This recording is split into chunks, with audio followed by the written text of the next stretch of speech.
Hello again. We were discussing about power plant engineering, Unit 3 nuclear power plants. So we were discussing about types of reactor. Now we'll be discussing about CANDU reactors, that is Canada deuterium uranium reactors. In this reactor, we have fuel rods, that is of uranium, and we have moderators of heavy water, that is deuterium, and we also have control rods of boron or other alloys. So what happens is that when the fusion reaction occurs or chain reaction occurs, the heat is transferred to the coolant, that is heavy water, that is deuterium, and it is also then exchanged in the steam generator with the water. And what happens is that it is passed through the turbine, and it is coupled with the generator where electricity is produced. So after that, it is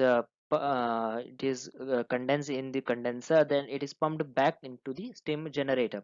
So in this process, what happens is that the coolant is the heavy water, and it exchanges firstly with the exchanges heat with the fuel, the uranium, and then it exchanges the heat with the steam generator. Now we'll be discussing about gas cooled reactors. In this type of reactors, the things are same, that is the fuel cells, the graphite moderators, and the control rods, that is of made of borons. Here the coolant is gases, generally CO2. When the fission reaction occurs, this exchanges the heat with the gases. This gases has very high temperature, and it exchanges its heat with the water present in this heat exchanger, and it converts into steam, and it passes through the turbine and produces electricity with the help of a generator. And then we have a water coolant over here, and then this gas is back blowed inside the reactor. So this is a general layout of the gas cooled reactors. So now we'll be discussing about liquid metal cooled reactors. In this type of reactor, firstly we have the fuel cells, control rods, and moderators. So this after fusion reaction, the heat is exchanged to the sodium cooled liquid metal, and it is transferred via this passage, and it exchanges the heat with the sodium liquid metal present inside this tube. And we use this secondary heat exchanger because uh, if sodium is directly used to exchange the heat with the water present in this steam generator, what happens is that the sodium is radioactive after the heat exchange with the fuel cells. So we use a secondary cycle, in which the in these pipelines we have cooled liquid metal, so it exchanges the heat over here.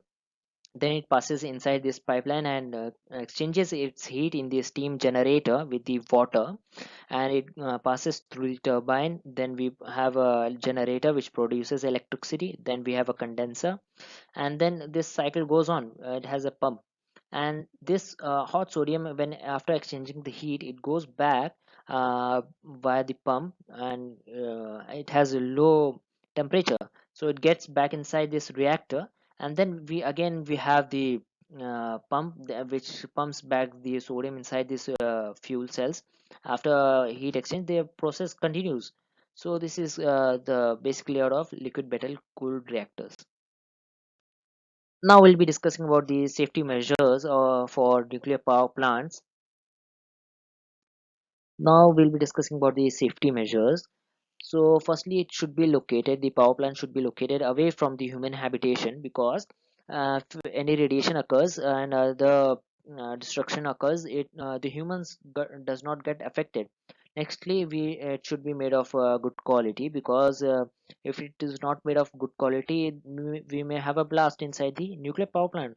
And nextly, the wastewater coming outside the power plant should be purified, so that the river system does not get polluted.